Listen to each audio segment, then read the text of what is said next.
দীর্ঘ লড়াই সংগ্রাম এবং আপোষহীন যে নেত্রী, তিনি আবারও তার আপোষহীনতার পরিচয় দিয়েছেন এবং চিকিৎসার জন্য অবশেষে তিনি লন্ডন যেতে পারলেন। সেই আবেগের জায়গাটা যদি একটু বলতেন শুরুতেই। ধন্যবাদ। এটি সত্যি মানে আমরা যারা ছাত্র রাজনীতি করেছি দীর্ঘদিন, কিংবা এই ফ্যাসিস্টের বিরুদ্ধে যে আমাদের লড়াই সংগ্রাম পুরো জাতির, সেই তার আজকে মানে বিগত সময়ে অনেকগুলো ঘটনাই ঘটেছে জাতির জীবনে,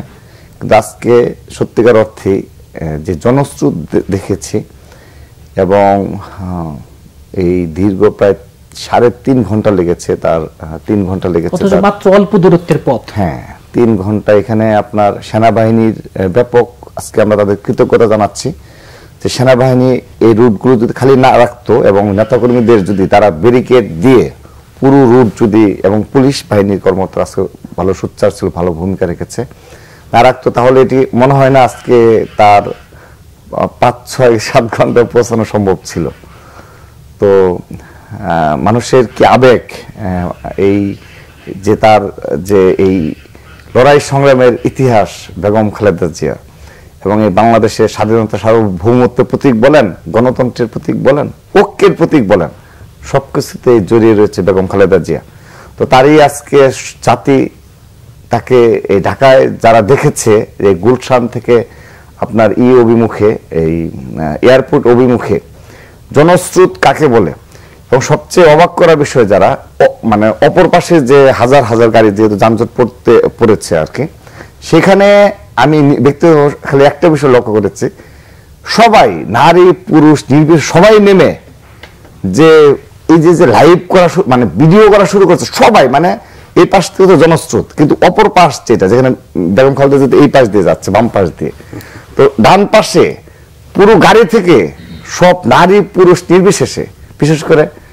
এই ইয়াং যারা নারী যারা রয়েছে, আমি দেখলাম তারা সবাই নেমে তাকে দেখার জন্য না, যে একটা স্মৃতি, যে এটি একটা স্মৃতি হিসাবে তারা রেখে দেবে যে এই গাড়ি বহরটা তারা এই ভিডিও ধারণ করতে পেরেছে। তাকে তো দেখার সুযোগ নেই, তিনি অসুস্থ, গাড়ির ভিতরে রয়েছেন, তিনি জানলা খুলে হাতও নাড়াতে পারছেন না, জানলাটা বন্ধ হচ্ছিল, তাই নেতাকর্মীদেরও তিনি হাত নাড়াতে মানে করতে পারেন নাই, তাই তিনি তো অসুস্থ, চিকিৎসার জন্য যাচ্ছেন। তো আমাদের এটি সত্যি কথা রাজনৈতিক জীবন অনেক বড় অর্জন আজকে হলো আর কি, আমরা যারা রাজনীতি করেছি ছোট থেকে বেগম খালেদা জিয়াকে আমরা দেখে আসলে সত্যি কথা আবেগ ভালোবাসা সবারই রয়েছে, কিন্তু তাকে যেভাবে এই খুনি হাসিনা কটাক্ষ করতো চিকিৎসা নিয়ে, যে নির্মম নির্যাতন এই 2018 সালের পর তার জীবনে নেমে এসেছিল, জাতি আজকে দায়মুক্তি হলো যে তার যে বিদেশে চিকিৎসা, আজকে তিনি সেই যাত্রা করলেন। আমরা প্রাণ ভরে, আমরা না শুধু দলীয় নেতাকর্মীরা, সারা দেশের জনগণ আজ তাকে প্রাণ ভরে দোয়া করছে, মন হৃদয় থেকে দোয়া করছে যে তিনি যেন সুস্থ হয়ে আমাদের মাঝে ফিরে আসেন। আমি একটি বিষয় বলছি, আজকে কিন্তু এই হাজার হাজার, আমি লক্ষ্য বলবো না, হাজার হাজার জনতা নেমেছে, এরা কিন্তু সবাই নেতাকর্মী না, কারণ আমাদের রেস্ট্রিকশন ছিল, আমাদের বিএনপি এবং ছাত্র এবং অপর অঙ্গ সহযোগী সংগঠন নেতাকর্মীদের আমাদের রেস্ট্রিকশন দিয়েছিলাম, ফুটপাত ব্যতীত কোনো প্রকার কোনো শোডাউন করা যাবে না, প্রতিবন্ধকতা। কিন্তু যখন সাধারণ জনগণ নেমে আসছে এবং তাদের ভাবনা হলো যে 20টি গাড়ি যাচ্ছে, কোন একটা গাড়িতে মানে বেগম খালেদা জিয়া রয়েছে, সব গাড়িকেই তারা সমান দৃষ্টিতে উল্লাস করছে, তিনি যাচ্ছেন চিকিৎসার উদ্দেশ্যে, উল্লাস করছে, একটু ছুঁয়ে দেখছে। আমরা যে পেছনে একটা গাড়িতে ছিলাম, সেই গাড়িতেও মনে করছে যে না জানি এখানে কি রয়েছে। এই যে সাধারণ জনগণের একটি হৃদয় থেকে ভালোবাসা, এটি তার আজকে অর্জন।